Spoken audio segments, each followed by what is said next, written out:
First is the variable declaration. Int number declares an integer variable named number.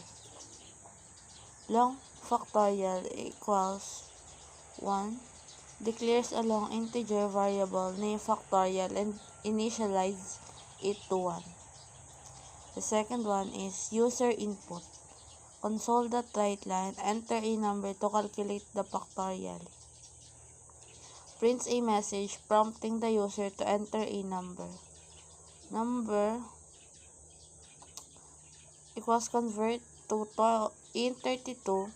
Console the thread line, reads input from the user as a string, converts it to an integer and stores it in the number variable.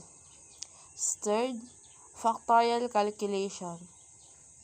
For index equals 1, index greater than equals number index initializes a loop where index starts from 1 and iterates up to the value of number.